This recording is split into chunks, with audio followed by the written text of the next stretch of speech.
Bienvenidos a TMT Conversaciones. Estamos aquí en la hemeroteca del CCK, en el antiguo Palacio de las Telecomunicaciones, para conversar hoy con Sonia Añese, que es analista senior de la consultora OBUM para los temas de telecomunicaciones precisamente y medios. Sonia, ¿cómo va? Hola, ¿qué ¿Todo tal, bien? José? Muchas gracias por la invitación.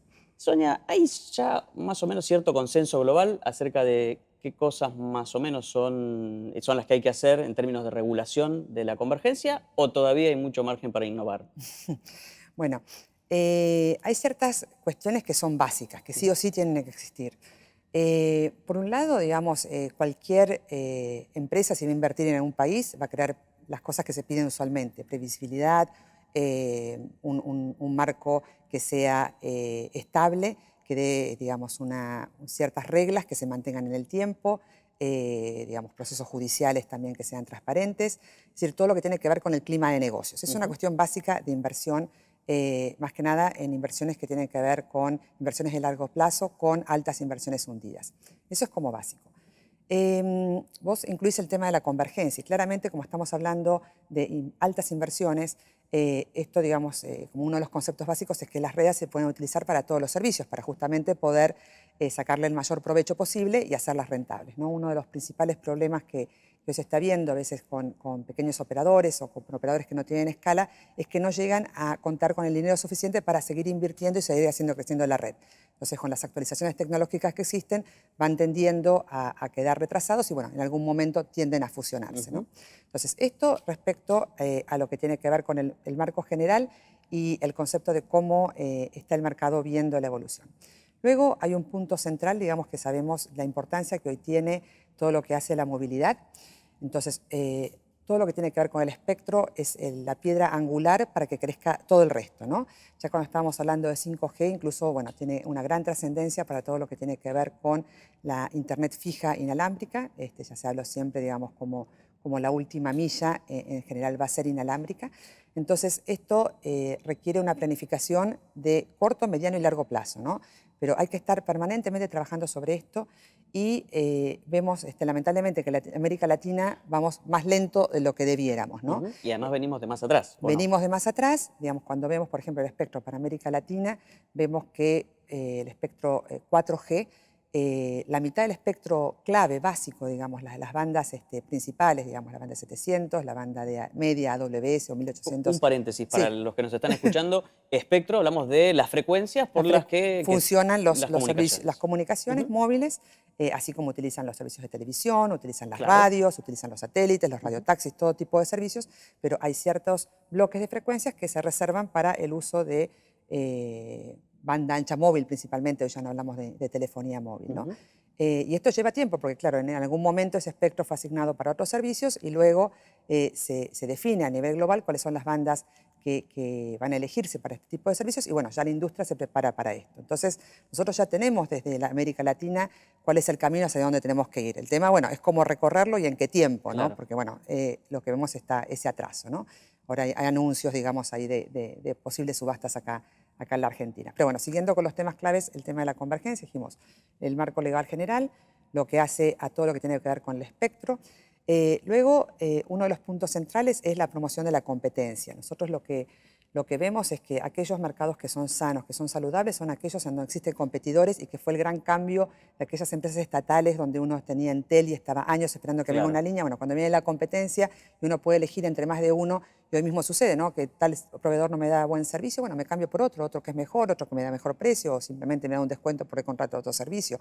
Entonces, basado en el concepto de competencia y que esta competencia obviamente sea con ciertas condiciones equilibradas, ¿no? Ujú. Luego, lo que hace, digamos, ya más a las cuestiones del día a día, lo que hoy se encuentra como uno de los grandes impedimentos, digamos, para este tipo de servicios, tiene que ver con impedimentos de despliegue de infraestructura, el tema de los municipios, los problemas que existen para poner una nueva torre, para, digamos, conectar una nueva fibra, también vinculado a esto la compartición de infraestructura, que, bueno, a veces hay grandes peleas por el uso de los postes o Ujú. el tema de los ductos. A la vez eso, bueno, tiende a hacer un acuerdo entre partes, pero bueno, también se discute si en algunos casos esto tendría que estar o no regulado, ¿no? Pero bueno, sí, lo que es importante es que se den las condiciones y que no haya, digamos, bloqueos en el uso de aquellos servicios que históricamente se llamaban como servicios esenciales, ¿no? Y luego hay cuestiones que tienen que ver con los aspectos impositivos y todo lo que hace a que realmente sea un negocio viable, porque digamos, debemos reconocer que las telecomunicaciones son un negocio y el inversionista está esperando un retorno. Y lo que ha sucedido en los últimos años es que las empresas de telecomunicaciones no se presentan como tan atractivas, digamos, en el mercado bursátil como empresas como puede ser Google, como puede ser Las Facebook, como tecnológicas. puede ser Amazon, todas las empresas tecnológicas, las empresas de Internet, donde uno ve crecimientos de un año al otro del 100%, y una empresa de telecomunicaciones hoy en realidad básicamente lo que está es pagando dividendos y tratando de mantener el valor de la acción. Entonces, si analizamos la acción en los últimos años, vemos una reducción. Entonces, ante un contexto donde los inversionistas eligen otro tipo de inversiones, realmente uno tiene que asegurarse que lo que vaya a invertir en la red tenga un retorno en algún momento. Entonces, todas estas condiciones hacen que vaya a determinar si se va a invertir o no, y por eso es muy importante el tema de la convergencia para poder dar la mayor cantidad de servicios posibles sobre esa misma red base. Sonia, planteaste todos los temas de los que deberíamos conversar. Vamos a ver si nos da el tiempo para profundizar en todo. Pero antes me gustaría que nos cuentes qué vínculo hay entre toda esa lista de cosas por hacer y por resolver y por trabajar con una economía desarrollada, una sociedad desarrollada, educada, con multiplicidad de oportunidades. ¿Cuál es el vínculo entre tener... Bueno, es fundamental, digamos, lo que digamos, hoy se entiende como la economía digital, que es la economía en sí misma. Básicamente, un país no puede pensar en tener una prosperidad, un desarrollo futuro, sin tener las bases sentadas de una red que le permita comunicarse con el mundo, que le permita hacer transacciones, que le permita mismo yo, digamos, trabajo para una consultora que está basada en el Reino Unido, pero tengo a mis colegas en todo el mundo y no podría hacer este trabajo hace 10 años atrás si no tengo una buena conexión de Internet. Entonces, está, digamos, comprobado que tiene, digamos, una relación directa todo lo que hace a una mejor infraestructura de banda ancha y un crecimiento de la adopción de la banda ancha en los países con un crecimiento en el PBI y una mejora en la productividad. Porque uno de los temas principales que vemos en la América Latina es el retraso que tenemos en la productividad comparado con países desarrollados, ¿sí? Hubo crecimientos, hubo mejoras, pero la realidad es que cuando comparamos, por cada trabajador en Estados Unidos se requieren 5 en América Latina. Entonces los niveles de productividad son muy bajos, hay tareas que son muy básicas y donde claramente estos trabajadores van a tener que prepararse para esta nueva economía del conocimiento. Hay, digamos, grandes empresas, como el caso de Mercado Libre o Despegar, los unicornios acá en América Latina que han desarrollado tecnología y exportan al mundo, pero sí tenemos un bagaje muy grande de muchos trabajadores que tienen que ayornarse y básicamente todo viene por justamente la conectividad, estar conectados al mundo y la apropiación de las tecnologías. Ahora sí vayamos a los temas concretos. ¿Cómo estamos en términos de despliegue de fibra óptica en la Argentina? Se ha hecho bastante avance en este último año, la verdad que es bastante sorprendente ver los números en términos de tasas de crecimiento. Pero bueno, empezamos de cero, casi digamos, cero. de cero, ¿no? Se perdió mucho tiempo los años previos porque, bueno, por un lado, todo lo que tiene que ver con el congelamiento tarifario, las redes de Telefónica y Telecom en su momento fueron dejadas de lado y básicamente todo el dinero que había se ponía en el móvil, que bueno, era aquella área donde bueno, se podían aumentar los precios. Bueno, ahora se está empezando de esto nuevamente, hay una buena regulación que aquellas redes que se despliegan durante los primeros 15 años no tienen que ser compartidas, esto es un incentivo interesante y es una buena decisión. Lo que a mí me preocupa a veces es que yo veo los despliegues de redes de fibras todos en el mismo lugar. Claro. Entonces yo, por ejemplo, vivo acá cerca del centro y puedo elegir entre 6 proveedores de banda ancha y varios con fibra. Pero luego vas a otros lugares y no hay absolutamente nada. Entonces a veces la planificación del despliegue de la fibra no se hace previendo, digamos, justamente la dispersión de la población y todos van a los mismos lugares, ¿no? Hay mucho por hacer, a veces hay mucho, digamos, fibra que se despliega, pero luego nunca termina de conectar a los hogares. También hay una cuestión de decir, bueno, el que se cambia, digamos, a una conexión de fibra, va a haber una serie de personas que está dispuesto a pagar más, pero otros que no tienen esa disponibilidad ni que ni siquiera tienen la posibilidad de tener banda ancha, ¿no? Entonces, sí, el despliegue de fibra es uno de los hitos fundamentales para cambiar, digamos, la revolución de lo que es las redes de telecomunicaciones en la Argentina.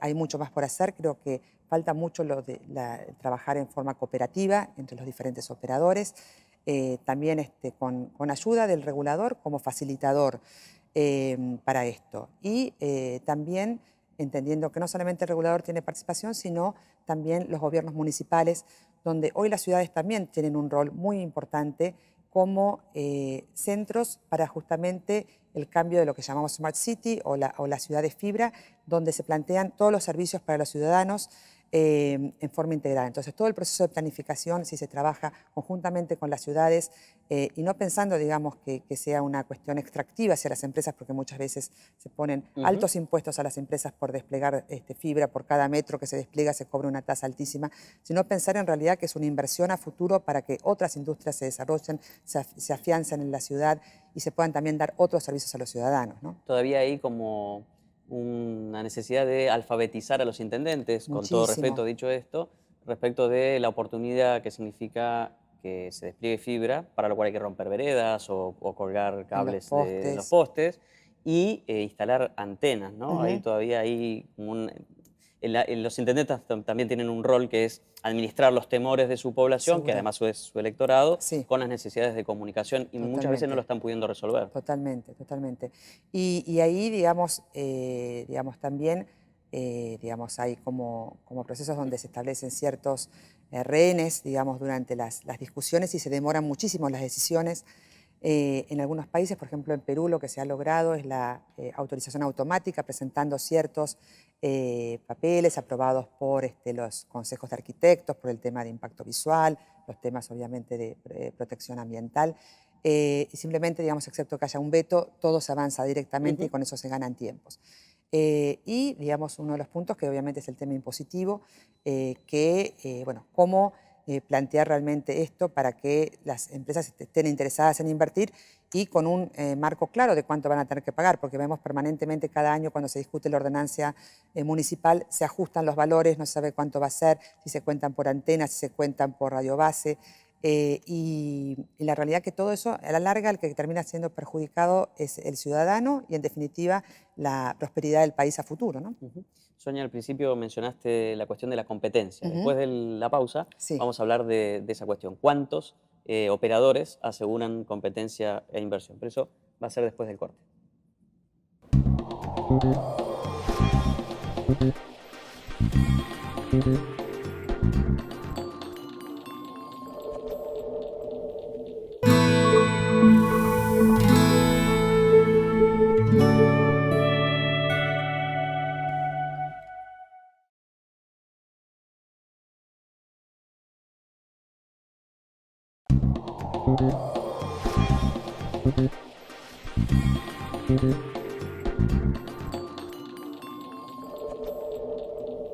Seguimos en TMT Conversaciones, charlando hoy con Sonia Añese, que es analista senior de telecomunicaciones y medios de la consultora OUM.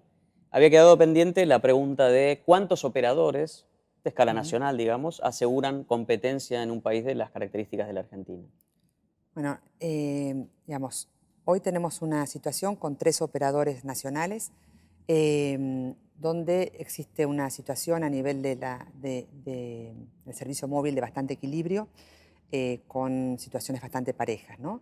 Desde nuestra perspectiva es un mercado altamente competitivo, hay otros países en la región que tienen 3 operadores, pero con desbalances muy fuertes en cuanto a participación de mercado, como el caso de México, el caso de Colombia, y donde, bueno, en algunos casos, como particularmente en México, se han tomado muchas acciones para generar mayor competencia en el mercado.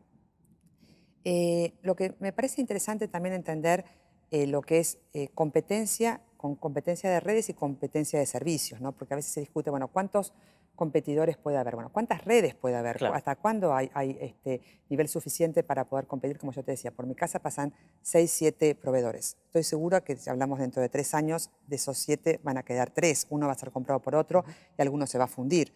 Entonces, realmente no hay posibilidad de tener tantas redes en paralelo. Lo que sí existe, y en muchos países también se aplica, es el tema de arrendamiento de infraestructura, el famoso operador móvil virtual. Acá en América Latina, en el caso de Colombia, México, Chile, existen. Con lo cual no son grandes participantes del mercado, pero apuntan a ciertos nichos y dan dinamismo al mercado. Entonces, a veces se genera competencia. Acá en la Argentina misma existe el operador 20, que no mucha gente lo conoce, que es una marca blanca de Movistar, que es un cuarto operador con una oferta muy disruptiva, bastante competitiva en cuanto a precios, orientada a jóvenes, sin call centers, con ciertas cuestiones que hacen que el producto sea más barato. Y existe una competencia. Si alguien lo busca, lo va a tener, digamos, ¿no? Se habla ahora del lanzamiento de Catel, con lo cual no veo la posibilidad de que haya un cuarto operador nacional. De hecho, bueno, en su momento varias veces o sea, se apuntó, digamos, con la aparición de Airlink o después Cablevisión lo iba a hacer, y a la larga en el mundo esta tendencia a la consolidación.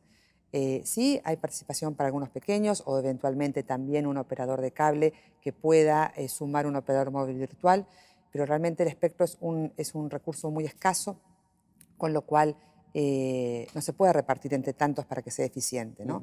Y vinculado a eso, bueno, están estos rumores de la nueva licitación que se va a anunciar en estos días de espectro remanente que ha quedado, que era originalmente de Airlink, que nunca se terminó de utilizar por el cuarto operador, luego pasó a ARSAT, pero bueno, finalmente se va a licitar y según los trascendidos, porque todavía no es oficial, se habla de que va a haber espectro para los operadores actuales y adicionalmente se va a licitar en 5 regiones parte del espectro para tener competencia a nivel regional. Esa es una novedad.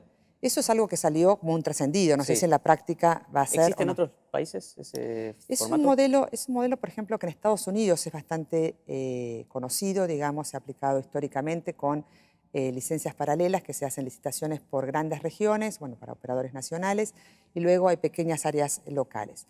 En la práctica lo que sucede es que ese espectro tiende a ser acaparado por algún operador y luego es vendido en forma especulativa, digamos. Hay algunos pequeños operadores en Estados Unidos que cubren, no sé, un 3-4% del mercado, pero en la práctica no se da que existen esas operaciones de tipo local, ¿no? Es como un sueño que eso existiría algún día y en la práctica no se da.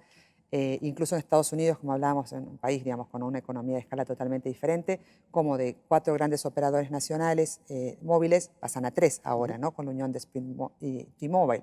Entonces vemos que esto es una tendencia global y que realmente utilizar el espectro así puede ser interesante desde el punto de vista de decir, bueno, vamos a generar desarrollo local, pero que en la práctica los números no cierran para hacerlo de ese modo. Entonces, no sé si vamos a estar perdiendo tiempo, no sé quién va a ser el interesado, si se va a dar de ese modo, si es solamente un trascendido en la práctica se va a dar, pero no hay que tener miedo, digamos, a darle más espectro a los operadores actuales, porque lo único que hace eso es mejorar el servicio para los consumidores y asegurar que las inversiones sean también más eficientes y efectivas, digamos. En los últimos 10 años tuvimos una ley de medios que reguló la cuestión de la conectividad de Internet del cable. Tuvimos una ley de Argentina Digital, se llamó, de telecomunicaciones. Sí. Después de muchos años de no reformar ni la ley de medios ni la ley de Sí. telecomunicaciones, que eran herencia de las dictaduras además. Exacto. En 2015 tuvimos un decreto de necesidad y urgencia que acomodó algunas cosas. Sí. Y lo que tenemos hoy, algunos lo llamamos Frankenstein regulatorio, porque son retazos de distintas Sí. normas modificadas por un decreto, y la promesa de una ley, ¿no? En algún momento deberíamos tener una ley. Sí. Con ese Frankenstein estamos bien. ¿Cuál es tu perspectiva? No, yo pienso que cualquier persona de afuera que no tiene idea de la Argentina y ve esto, le dice cuál es la regulación y le mandan un listado de todos estos decretos y con artículos derogados y revertos, realmente es muy poco atractivo realmente. Bueno, los que están acá tal vez lo vienen siguiendo y Ya se tienen acomodaron. idea, se acomodan y te hablan del decreto como la ley corta, la ley, digamos. Sí. Sabes de qué estamos hablando, pero es una jerga que la entendemos nosotros nada más.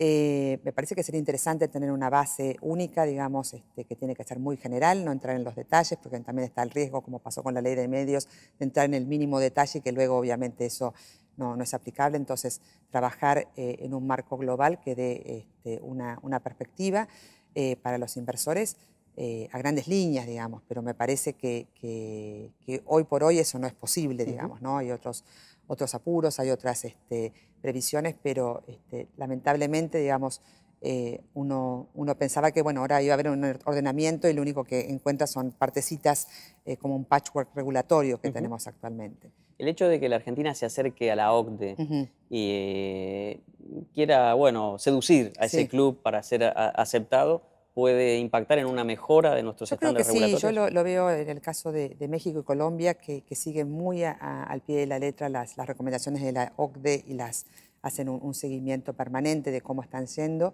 y en base a esto también han trabajado para tener un marco global que sea en forma integral. En el caso de México, ya también como en algún punto una situación un poco también extrema de la reforma constitucional, Ujú. que está Ahí se fueron al otro buenísimo, lado, ¿no? se fueron Pusieron al las otro lado, telecomunicaciones en la que está Constitución. bien que esté a nivel global, pero luego entraron en el detalle que la banda de 700 va a ser para una red Claro. compartida en la Constitución, eso no tiene mucho Pareciera un sentido, exceso. un Ujú. exceso.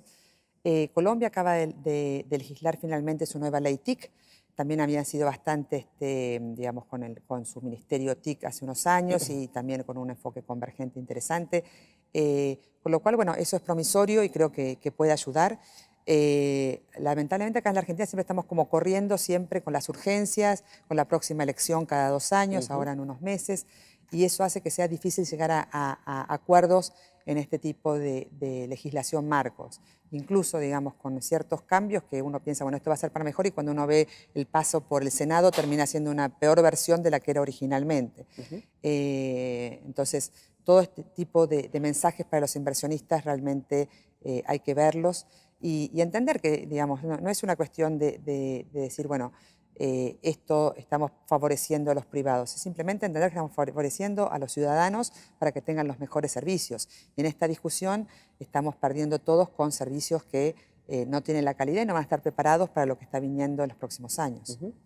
Te voy a pedir algunas respuestas, no sobre las redes, sino sobre lo que va dentro de las redes, que Ujú, también plantean desafíos regulatorios, como la cuestión de la seguridad, por ejemplo, ujú. ¿no? La seguridad, la Sí. ciberseguridad, el ataque a infraestructuras y demás. En ese sentido, ¿qué cosas se están haciendo?